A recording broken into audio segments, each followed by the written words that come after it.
오늘 제가 말씀드릴 주제는 아가서에 나오는 샤론의 수선화와 골짜기의 백합화란 계시입니다. 오늘 개사 콘서트가 있다 그래가지고 그래서 원래는 제가 이제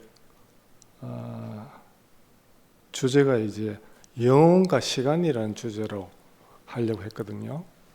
왜냐하면 이제 이게 성경에는 영혼의 시각과 시간의 시각이 계속 교차를 하니까 좀 헷갈려요. 그래서 예를 들어서 시와 때는 아버지께서 안 하니 할 때 때는 그 어떤 이 시간으로 측정할 수 있는 때를 말하거든요. 그 시한. 근데 때와 기한 했을 때는 시간으로 측정할 수 없는 천년이 하루 같은 그런 이제 시간을 의미합니다.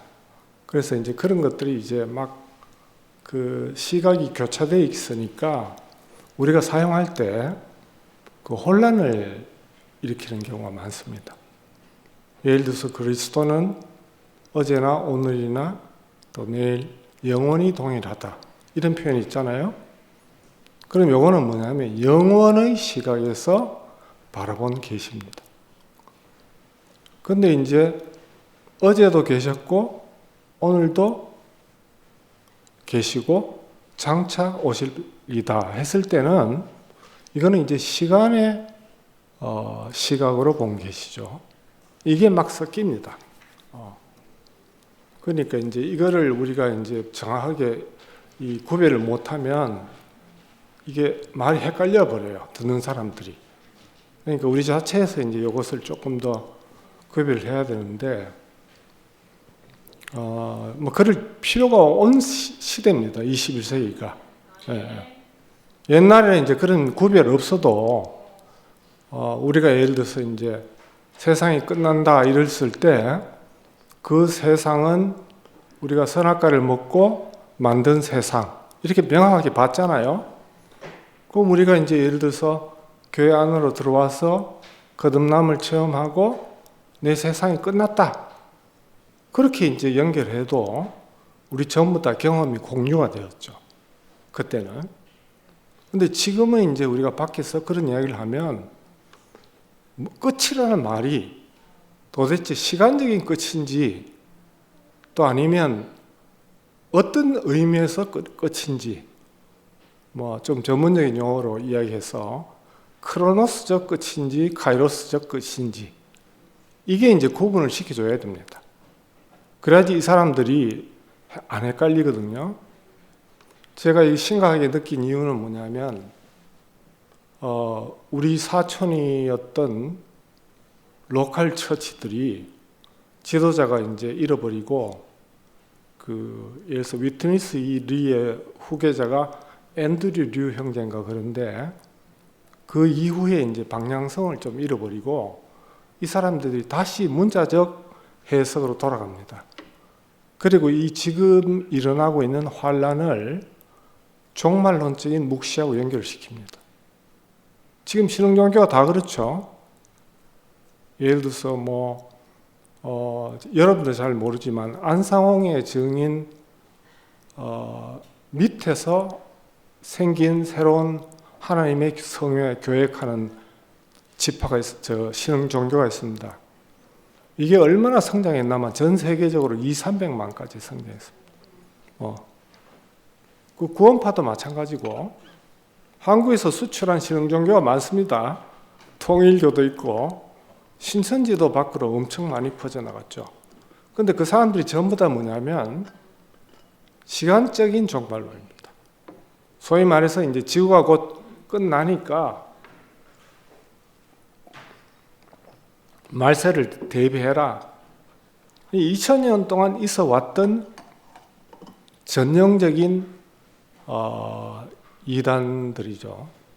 왜냐하면 성경을 문자 그대로 해석해가지고 사실 전쟁이 없었던 세계사가 있습니까? 한번 생각해 보세요. 이 지구상에서 어떤 전쟁도 없었던 시기가 있습니까? 없습니다. 지역 분쟁 계속 있고 끝없는 사륙은 여전히 진행됩니다. 그러니까 이제 이런 틈 타서 이제 종교는 자꾸 세력을 뿌리죠. 네. 이게 이제 우리 계시하고는 전혀 상관없는 세계죠. 그렇죠.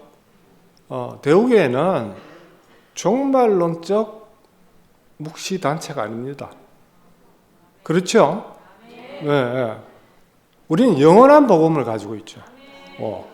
그게 이제 만세 전에도 구속의 위치는 그 위치고, 지금도 이 위치죠. 앞으로도 그 위치일 거 아닙니까? 그렇죠? 물론 발견의 시점은 다르겠죠. 그래서 이제 우리가 어떨 때는 6,000년이라는 비유를 쓰기도 하고, 또 뭐 2,000년만 이런 비유를 쓰기도 하지만, 그것도 잘못하면 이게 층이 다르죠. 왜냐하면 영원한 것인데 이미 있었던 것이죠. 또 그때 발견을 못했다. 이제 그것도 그 다른 사람들이 들을 때 언어만 없었지 발견이 있었는 거 아니냐 이러면 우리가 또 말이 또 공색해집니다.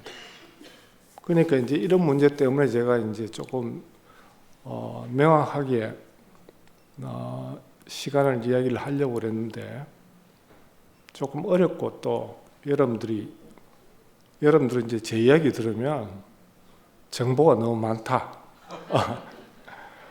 그래서 아이고 머리가 아프다 이렇게 이야기하시는 분도 있는데 자꾸 들은 게 않습니다.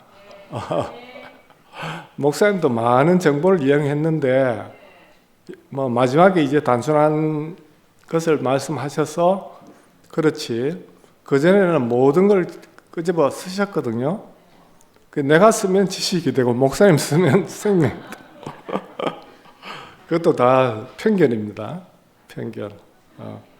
단순한 것도 진리고, 근데 그 단순한 것 속에는 극도로 정교함이 있습니다. 생명을 잘 보세요. 꽃이 피어나죠? 단순합니다. 아름답습니다. 근데 그 꽃이 피어나기까지의 과정은 너무나 섬세하고 정밀한 과정을 거쳐야 됩니다. 안 그러면 이상한 꽃이 핍니다. 잘 보세요. 변종이 생깁니다. 그래서 이 꽃의 피어남은 너무 상식적이고 단순한 겁니다. 근데 그 정밀한 복제 과정을 몸거치면 이상한 변종들이 나타나게 됩니다. 일단 뭐 세계가 그렇다는, 생명의 세계가 그렇다는 것은 여러분들이 이제 상식적으로 다 알고, 오늘 뭐 일단은 이제 이 아가서, 다음에 우리 양생의 그 형제 자매들이 개사 콘서트를 한다니까 노래 중에 노래가 뭡니까? 아가서 아닙니까? 그죠? 그래서 이제 아가서로 우리를 어떻게 비유했고 주님은 어떻게 이 꽃의 비유가 됐는지를 한번 살펴보도록 하겠습니다. 처음에 이제 2장 1절에서 2절까지의 그 말씀입니다. 나는 샤론에 수선하여 골짜기에 백합화로구나. 이거는 알다시피 술람미 여인의 고백입니다. 솔로몬 왕의 왕궁에 들어간. 그러니까 이제 구약에서 연합을 가장 잘 묘사한 책이 아가서라 그러죠. 구약에서 보면. 그러니까 하나님과 사람의 연합, 또 그리스도와 성도들의 연합을 가장 섬세하게, 단계적으로 정밀하게 표현한 게 아가서라고 합니다. 그런데 여기 이제 그 다음에 여자들 중 내 사랑은 가시나무 가운데 백합화구나. 이건 솔로몬의 시각입니다. 그러니까 두 시각이 있죠, 그죠? 하나는 이 술람미 여인이 자기는 처음에 샤론에 수선하라고 고백합니다. 그 다음에는 더 나아가서 자기 출신 배경을 이야기합니다. 나는 원래 골짜기에 핀 아무도 봐주지 않는 그런 백합화였어. 그런 이야기입니다. 내용은. 그러니까 솔로몬 왕은 이 여인을 보고 너는 가시나무 가운데 백합하구나 이렇게 이야기합니다. 그러니까 더 정확하게 클로즈업 되는 거죠. 그러니까 주님의 시각으로 딱 보니까 이 여인은, 구원받은 이 여인은, 또는 구속받은 이 여인은 가시밭에 피어있는 백합하다 이거예요. 우리 이제 목사님 즐겨 부르셨던 노래 중에 가시밭에 백합화 예수 향기 날리니 할렐루야 아멘. 이제 이게 바로 이 장면입니다. 이 샤론이라는 곳은요 원래 평야라는 의미입니다. 여기 보시면 팔레스타인의 해안 평야에서 가장 비옥한 지역을 샤론이라고 합니다.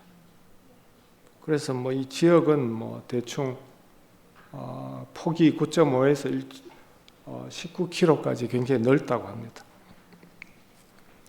샤론의 비옥함은 성경에 여러 군데 언급되어 있는데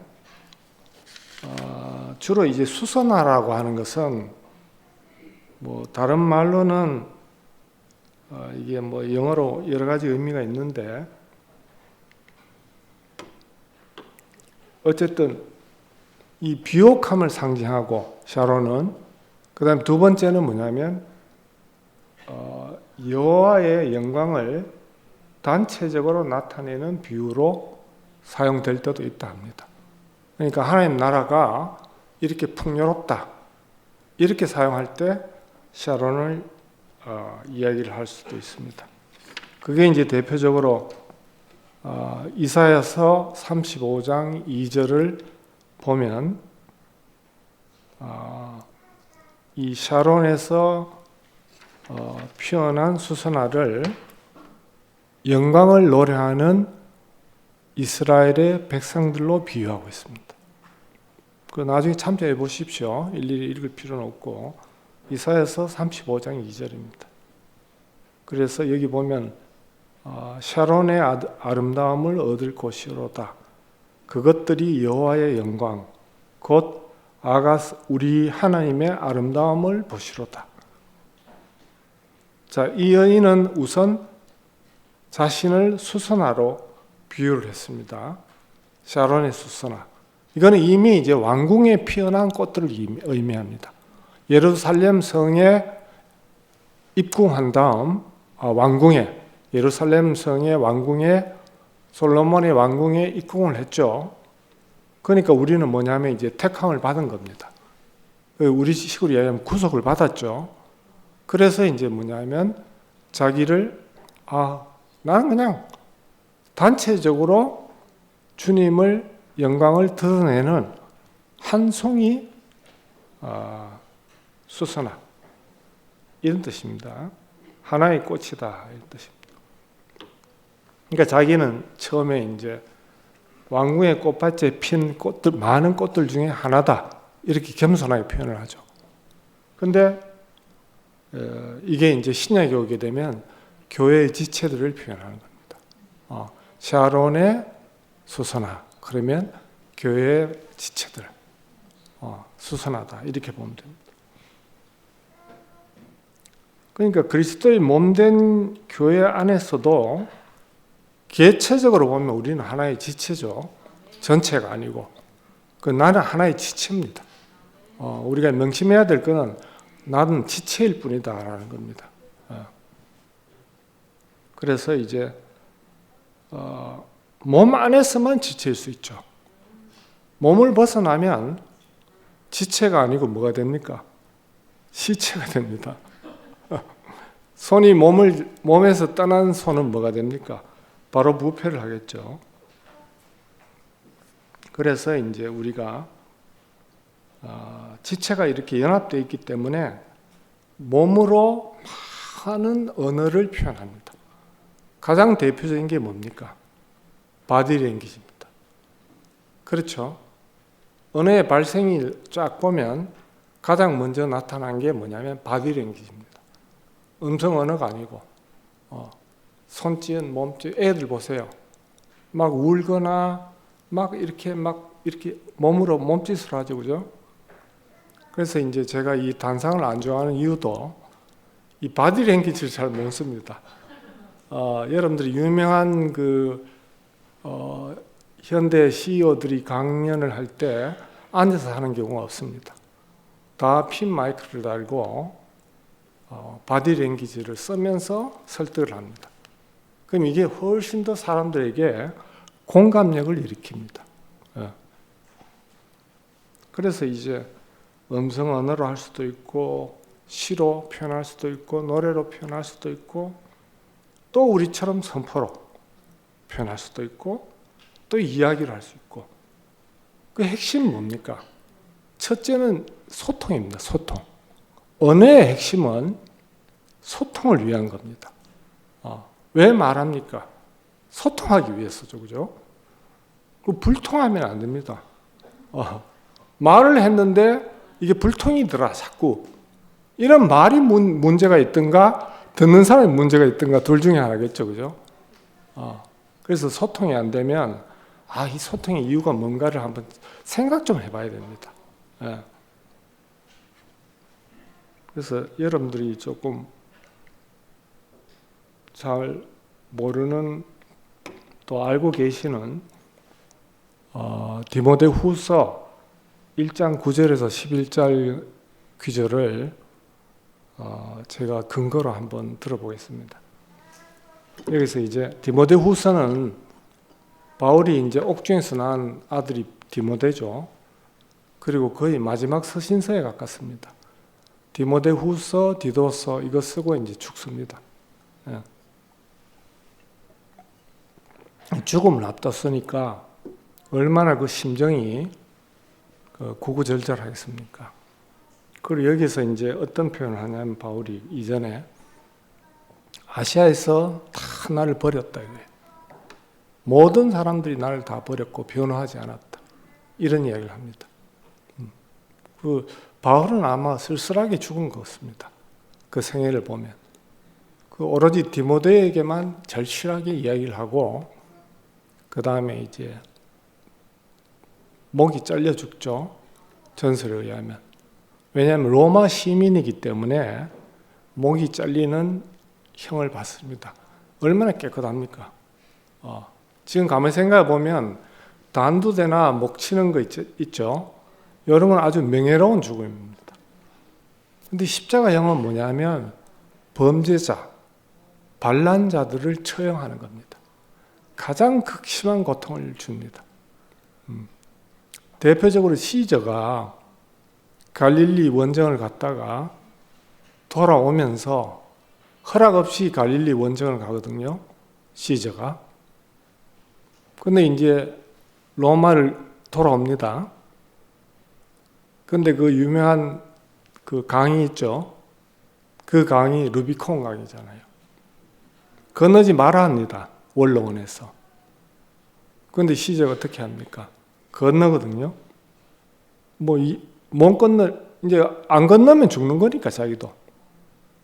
근데 그 전에 이제 뭐냐면 어떤 자기의 전공을 자랑하냐면 게르만인들과 싸워가지고 6,000명을 로마까지 가는 길에 십자가로 매달아서 전시를 합니다. 그 시대에 이미 시저는 예수 이전 시대입니다. 그러니까 이거는 뭐냐면 그 로마의 광기 어린 폭력성, 인간이 이렇게 잔인할 수도 있다는 거.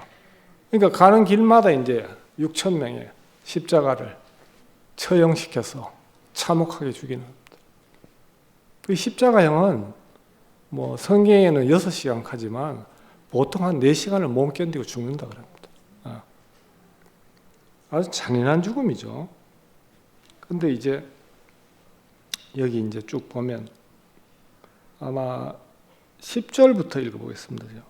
제일 위에 이제 중요한 게 제가 지난번에 거룩한 소명이라고 그랬잖아요. 이 거룩한 소명이 여기서 나오는 길입니다. 그래서 하나님이 우리를 구원하사 거룩하신 소명으로 부르심은 우리의 행위대로 하심이 아니요 오직 자기의 뜻과 영원 전부터 그 다음에 이제 그리스도 예수 안에서 바울이 가장 서신서에서 많이 쓴 게 그리스도 예수 안이죠. 70번인가 90번 썼다 그럽니다. 근데 그 안이 정확하게 뭔지를 분명하게 못 밝혔다고 목사님이 늘 말씀하셨죠. 그게 이제 우리한테 와서 내려오지 못한 예수 안이다. 이렇게 이제 분명하게 우리 정체성이 드러났다. 이제 이게 전진되었다라는 것의 핵심입니다. 그렇죠? 그전엔 바울이 이미 다 깔아놓은 거죠. 바울이. 자, 우리가 새 성경을 쓴다라는 것도 여러분들 이것도 문제입니다. 우선 생각해야 될 게 뭐냐면 새라는 말은 새 것이라는 말은 옛 것을 전제로 하는 것입니다. 그렇죠? 옛 것 없이 새 것이 있습니까? 영원 속에는 새 것이 없습니다. 그죠? 영원 속에는 동일한 것만 있는 겁니다. 그러면 새 성경을 쓴다 그럴 때는 신약이 2000년 전에 쓰여진 옛 성경입니다. 그럼 2000년 지났으니까 새로 성경을 쓸 수 있는 거죠. 근데 실제로 써야 되죠. 안 쓰고 쓴다 이 말만 하면 이게 이제 사람들이 이해가 안 되는 거예요. 그 서신서를 쓰세요, 여러분들. 마음속에 있는 이야기들을 편지로 써서 멀리 떨어져 있는 자기하고 관계 있는 사람에게 카톡을 보내세요. 그러면 후세에 누가 편집자들 알아서 가치가 있는 거는 성경으로 하고 자기 대에 그것이 성경으로 쓰인다라고 생각하지 마세요. 그냥 남기세요. 그럼 하나님이 알아서 다 정리합니다. 쓸데없는 문장은 다 제거하고 멍청한 이야기들은 다 빼버리고 지혜롭고 슬기로운 이야기들은 보존할 것이고 그리스도의 향기가 나는 글들은 간직할 것이고 세속적인 것들이 섞여 있는 것들은 다 제거합니다. 그건 하나님 하실 일입니다. 우리가 할 일이 아닙니다. 우리는 누구도 하나님처럼 전능할 수가 없습니다. 왜? 시간과 공간의 한계 속에 살잖아요. 시대적인 한계 속에 삽니다. 제가 그런 이야기를 지난번에 했죠. 창세기도 어떤 한계를 가지고 있느냐 하면 신석기 혁명의 한계를 가지고 있다. 왜? 가축이 나왔기 때문에. 가축을 하나님 창조하실 리가 없습니다. 그렇죠? 가축은 누가 만들었습니까? 신석기인들이 만들었습니다. 그러니까 그 배경을 알아야 됩니다. 이런 배경에서 하나님의 계시가 흘러나오고 있구나. 이런 이야기입니다. 우리 양생의 밑에 친구들은 양자역학을 이야기를 하는데 그 위에 여러분들은 아무리 양자역학을 이야기해도 이해를 못 하실 겁니다. 그리고 사실 또 MZ세대들도 양자역학 이해하는 사람 별로 없습니다. 내가 들어보니까. 왜냐하면 물리학을 전공한 사람도 본인도 이해 못하겠다 합니다. 최고의 양자역학도 짜도. 근데 이해 못하지만 사실이다 이겁니다. 왜 그러냐 하면 그걸로 만들어지니까 어떤 물질이 만들어지니까 그렇습니다. 오펜하이머라는 영화를 한번 유심히 보세요. 몇 번. 그럼 거기에 다 들어있습니다. 근데 이제 그 다음에 나오는 게 뭐냐면 이제는 우리 그리스도 예수의 나타나심으로 말미암아 나타났으니 그는 사망을 패하고 복음으로서 생명과 썩지 아니할 것을 드러낸지라. 내가 이 복음을 위하여 선포자와 사도와 교사로 세우심을 입었느니라. 자, 바울은 이 거룩한 소명을 받아서 자기 자신을 선포자로, 다른 데는 반포자라고 번역되어 있습니다. 반포자 또는 선포자. 그리고 또 뭐냐면 사도. 사도는 복음을 전하는 자죠. 그 다음에 뭡니까? 교사. 세상적 의미 교사가 아닙니다. 이것은 마음의 눈을 밝혀주는 사람입니다. 그러니까 여기 이미 세 가지 역할이 다 들어있습니다.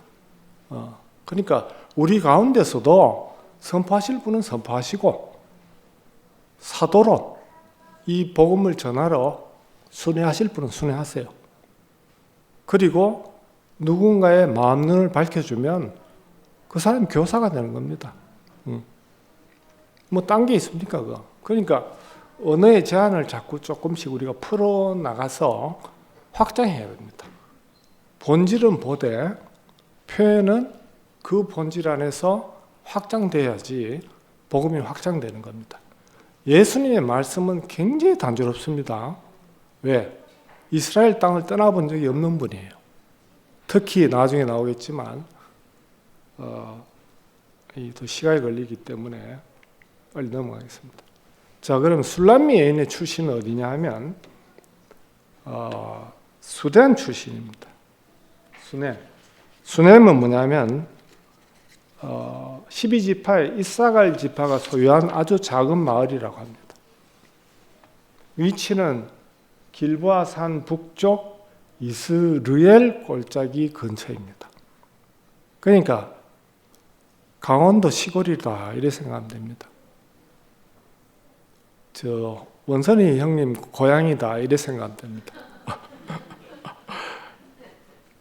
아주 뭐 하여튼 그 정도 꼴짝이다 이런 뜻입니다. 근데 그 출신인데 이 사람은 이제 자신의 출신을 잊지 않는 겸손함을 항상 가지고 있었단 말이에요. 그러니까 원서 형님 늘 간증할 때 뭐라 합니까? 소양강에서 몇 감다가 그 미역 감다가 이렇게 들리고 야 강에도 미역이 나나 이래 묻는 사람. 이게 이제 불통의 개념이죠. 자, 우리가 이 왼쪽은 뭐냐면 지금 현재 팔레스타인 난민입니다. 이게 참 아이러니컬한 게요. 디아스포라를 하고 유대인들이 팔레스타인의 유대인들이 다 흩어졌다고 되어 있잖아요. 이스라엘 역사에는. 근데 반 이상이 지금 다시 조사를 해보니까 이슬람교로 개종해가지고 살았어요. 유대교에서. 같은 민족입니다. 오른쪽은 뭐냐면 미스 이스라엘입니다. 지금 얼마 전에 뽑혔던 미스 이스라엘 헐리우드 배우로 나오는 그 원더우먼으로 나오는 여배우 투 같은 종족입니다. 같은 종족. 그러니까 이게 동족 상잔입니다. 지금 이스라엘에서 벌어지는 게. 한국에서도 벌어지는 게 뭡니까? 동족 상잔이죠. 우리 안에서는 이게 벌어지면 안 되겠죠. 예. 예수 안에는 영원한 한 사람밖에 없습니다. 거기는 뭐 분쟁이 일어날 필요도 없고 다툼이 일어날 필요도 없죠. 그 연합이 안 일어나면 뭔가 이상한 거죠. 저절로 연합돼야지 정상입니다. 그래서 이 여인은 출생이 아주 요 땅이 어디냐 하면 여기 보면 빨갛게 한 게 이사갈입니다. 이사갈 지파입니다. 여기가. 그러니까 아주 보면 좀 그렇게 그 산의 외곽 지역이고 요 밑으로 보면 이제 예루살렘이 밑에 있으니까 일종의 이제 구석이라고 보고 오른쪽 저 끝이 이제 뭐냐면 소위 말해서 나사렛입니다. 자, 지금의 행정국으로 보면 서안지구 정도에 위치하고 있는 그런 팔레스타인 지역이죠. 지금 전쟁하고 있는 이 가자 지구가 있고 서안지구가 있는데 가자 지구에 있는 곳이 헤브론입니다. 그리고 서안지구에서 지금 이제 전쟁이 일어나고 있죠. 근데 알고 보면 다 같은 사람입니다. 혈통이 같아요. 그리고 더 위로 따져가면 아브라함의 자손이죠, 다. 하나님이 딱 한 사람을 만들었고 그 사람들이 이제 잘못하면 위치 이탈하고 선악과를 먹고 싸우는 겁니다. 그 싸움이 있으면 무조건 그게 있다라고 보면 됩니다. 왜 싸워야 됩니까? 그죠? 싸울 필요 전혀 없어요. 한 사람인데 왜 싸웁니까? 내 오른손이 내 왼손하고 싸웁니까? 절대로 안 싸우죠. 이거 싸우면 같은 몸이 아니란 뜻입니다. 이건 당연한 겁니다, 이거는. 그래서 이 여인은 이제 자신의 출신이 미천자 한자임을 잊지 않고 있습니다. 꼴짜기의 백합화를 찾는 이는 그걸 이제 발탁을 해온 거죠. 꼴짜기의 백합화를 샤론의 수선화로 왕궁에 들어연 겁니다. 이게 구속의 과정입니다. 우리는 다 뭡니까? 꼴짜기의 백합화였습니다. 시시하다 이겁니다. 백합화라 해서 뭐 이쁘고 향기롭고 이렇게 생각이 좋은데 그게 아닙니다. 그런데 꼴짜기에 이런 백합화를 찾는 자는 같은 오지 출신인 나사렛 사람 예수밖에 없습니다. 이 같은 출신입니다. 술람미 여인이나 나사렛 출신 예수나 예수님이 죽을 때 뒤에 패다가 뭐라고 죽었습니까? 패. 유대인의 왕 나사렛 예수입니다. 왜 나사렛이라는 말을 붙였겠습니까? 다 의미가 있습니다. 이 당시에 예수란 이름은 철수란 이름하고 똑같습니다. 철수야, 영이야 하면 예수입니다. 예수. 구약의 호세아란 말입니다. 호세아. 여호수아, 예수와 같은 뜻입니다. 근데 이제 출신이 다 변방이고 또 예수는 아시다시피 이제 유대인과 로마인에게 내려와봐라 이 조롱을 받고 죽죠. 그리고 실제로는 그 시신도 실종됐습니다. 자, 우리가 이제 현대인의 눈에서 볼 때는 실종됐다는 겁니다.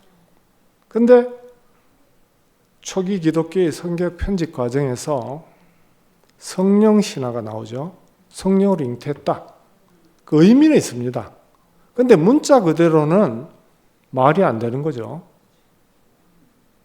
과연 남자 없이 여자가 애 낳을 수 있습니까? 불가능하잖아요. 그러니까 이게 신화화된 거죠. 신화화.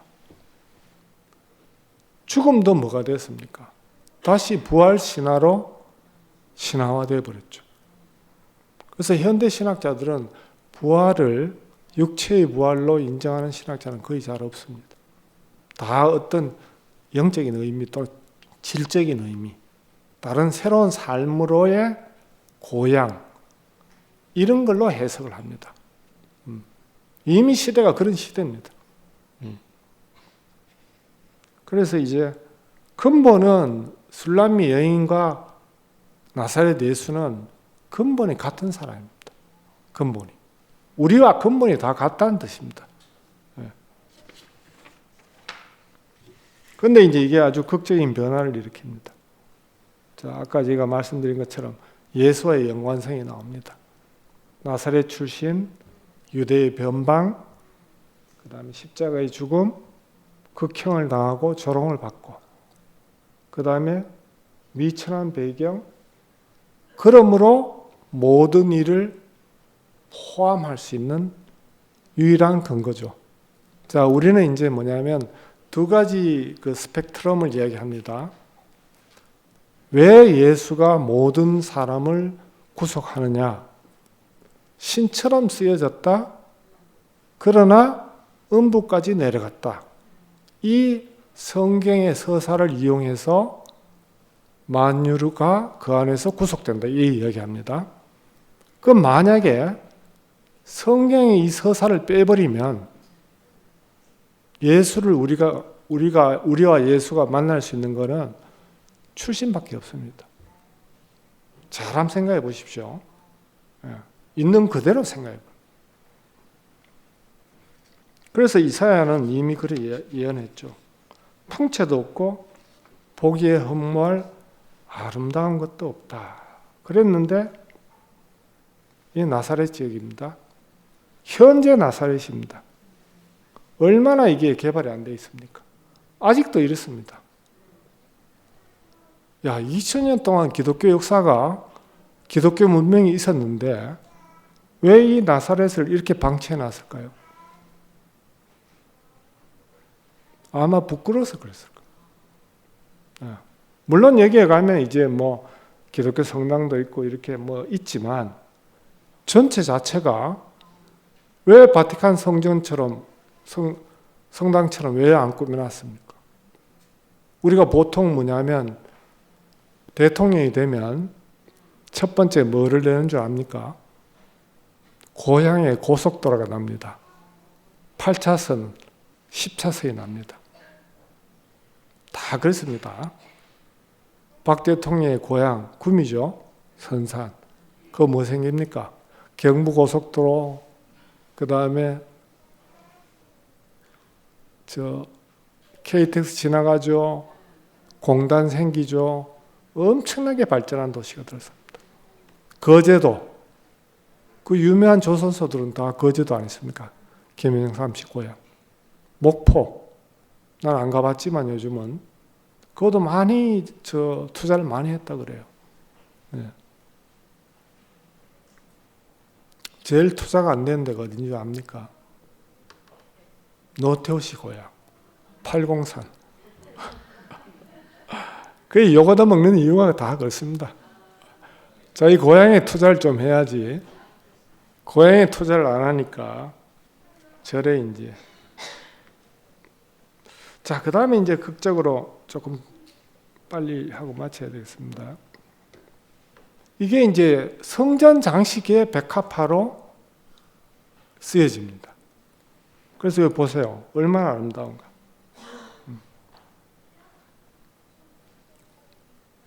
기둥 장식에 주랑 기둥 꼭대기에 왕궁에 백합화로 거기에 장식하라. 이렇게 하나의 명령이 떨어집니다. 그래서 솔로몬이 왕궁을 지으면서 백합화 장식을 넣습니다. 백합화는 원래 아주 좋은 꽃이 아닙니다.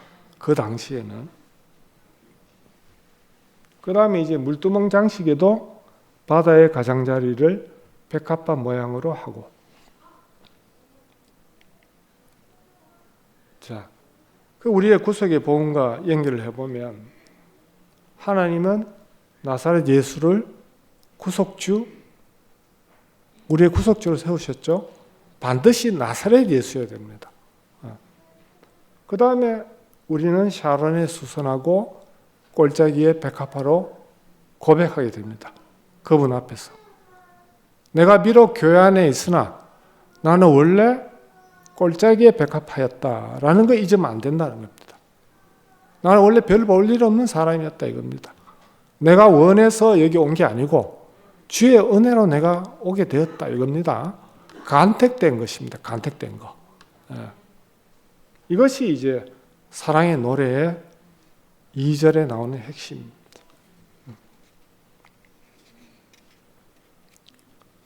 자, 그러면 은혜 가시 나온 가운데 백합화라고 주님은 또 우리를 부릅니다. 이거는 뭐냐면 가시나무 하면 이제 금방 떠오르는 게 뭡니까? 가시 면류관이죠. 그죠? 그 결국은 뭐냐면 예수는 진짜 면류관을 안 쓰고 가시 면류관을 쓰고 조롱을 받는 거죠. 그 우리를 구속하기 위해서. 이건 뭐 고통, 고난을 대신했다 이런 의미가 아닙니다. 가시나무라는 것이 이미 가시밭의 백합화라는 그 인간의 처참한 상황을, 하나님을 떠난 인간의 처참한 상황을 묘사하는 겁니다. 그러니까 인생은 어떤 의미에서 우리가 육적으로 보면 가시밭길입니다.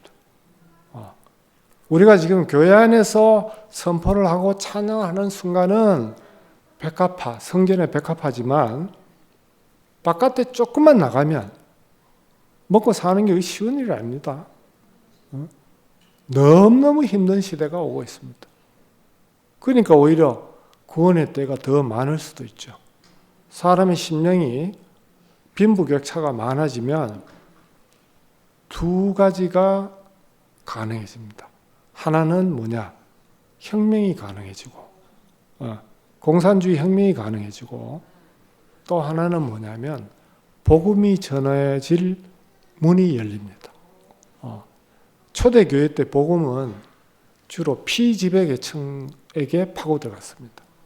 지배계층이 아니고 로마의 귀족이나 왕족에게 들어간 게 아니고 피지배계층 여자들에게로 들불처럼 번져나갔습니다. 그러니까 다 이유가 있는 거죠. 왜? 그때 되면 로마가 극도의 빈부격차를 가지게 됩니다. 서로마 제국이 먼저 망하거든요. 그 왜 망했느냐? 게르만족이 망하는데 게르만족은 병법도 없고 전술도 없고 그렇게 정예 부대도 없습니다. 근데 로마 군단은 엄청난 전투력을 가지고 있고 고도의 전술과 전략이 있습니다. 근데 왜 망했을까요? 게르만 용병들한테 그 서로마 제국이. 그 이유는 간단합니다. 빈부격차와 내부의 부패입니다. 그러니까 망할 수밖에 없죠. 뭐가 아무리 좋은 걸로 소유로 치장해도 절대로 오래 가는 건 없습니다. 자, 이제 백합의 의미를 이 정도로 끝나고, 가시멜레오강과 구속의 의미나 뭐 지금 말씀드린 것이고, 이제 위치 회복과 은혜의 관계는 우리가 다 알고 있는 야고보서에 보면 하나님이 교만한 자를 물리치고 겸손한 자에게 은혜를 주신다, 이런 말이 있습니다. 이 겸손이라는 말은 여러분들 자꾸 이제 미덕 이런 말을 많이 쓰죠. 자, 이것도 이번 기회에 제가 말씀을 한번 드릴게요. 미덕이란 말이 나온 데는 공동 번역의 한 귀절밖에 없습니다. 개역 한글이나 개역 개정에 미덕이란 말이 있는가 한번 찾아보세요. 검색해서. 없습니다. 공동 번역에서 신약에 나오는 virtue, 영어로 그거를 공동 번역에서 미덕으로 번역한 겁니다. 그런데 이 미덕은 뭐냐면 예수 그리스도에 속한 것이지, 사도들과 그냥 인간이 만드는 어떤 도덕적인 어떤 덕목이 아닙니다. 성경에서 미덕은. 그리고 우리가 이제 잘못 미덕도 아니야 이렇게 해버리면 기독교인에게도 오해가 가고 또 일반적인 한국의 전통적인 관습을 가진 사람에게도 오해가 갑니다. 그 오해가 살 일을 하면 안 되죠. 그래서 우리끼리야 미덕도 이제 끝났어, 뭐 그런 말이 우리는 통하죠. 근데 성경에도 별로 없는 말입니다. 자, 행위란 말도 율법의 행위란 뜻입니다. 모든 행위를 다 끝낸다는 말이 아닙니다. 말은 행위가 아닙니까? 선포는 행동이 아닙니까? 행위입니다. 어느 행위. 모든 게 행위입니다. 기계는 동작하고 인간은 행위합니다. 숨 쉬고 나머지 모든 것들은 행위라고 합니다. behavior. 그런데 행위도 끝났다. 그럼 뭡니까? 우리끼리는 다 통한다는 겁니다. 우리끼리는. 우리끼리야 뭐 무슨 말 해도, 부부 사이에 무슨 말 해도 통하죠. 잘 아니까. 근데 이 복음을 새겨야 될 거 아닙니까? 그죠? 자, 그러면 이제 우리가 사용하는 언어가 어떤 뜻인지를 정확하게 알고 그래야지. 파티할 때는 상관없습니다. 문 걸어 잠가 놓고 파티할 때는 뭘 하든 상관없습니다. 그래서 마지막으로 이제 로마서 이것만 말씀드리고 마치도록 하겠습니다. 많은 계시도들은 로마서 16절의 내용인 이신득의에만 치중을 합니다. 우리가 어떻게 의롭게 되냐? 의롭게 된다는 건 쉽게 얘기하면 하나님과의 관계가 정상화된다는 거니까 우리 식으로 이야기하면 위치가 회복된다는 겁니다. 그렇죠? 위치가 회복된 자는 의로운 자입니다. 뭐 정의롭다, 세상적인 그런 게 아니고 하나님과의 정상적인 관계다 이거예요. 정상적인 관계. 그런데 이제 15절과 17절에 더 중요한 말이 언급이 되어 있는데 첫째는 은혜의 넘침입니다. 믿음 이전에 은혜의 넘침이 있습니다. 그 다음에 17절에 가면 뭐냐면 생명 안에서의 왕노릇이 있습니다. 그래서 은혜와 의의 선물을 넘치게 받는 자들은 한 분 예수 그리스도를 통하여 생명 안에서 왕노릇하리라. 우리는 이 구속의 복음으로 말미암아서 은혜와 의의 선물을 넘치게 받는 자들이 되어야 됩니다. 그게 이제 구속의 증거죠, 그죠? 증인 어떤 사람이냐 하면 은혜와 의로움이 넘치는 겁니다. 어떤 의로움이냐?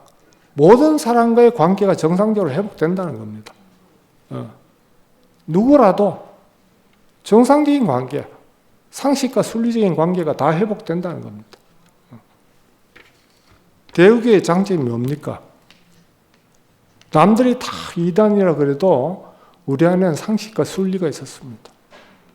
목사님이 얼마나 상식적이고 순리적인 분이었습니까?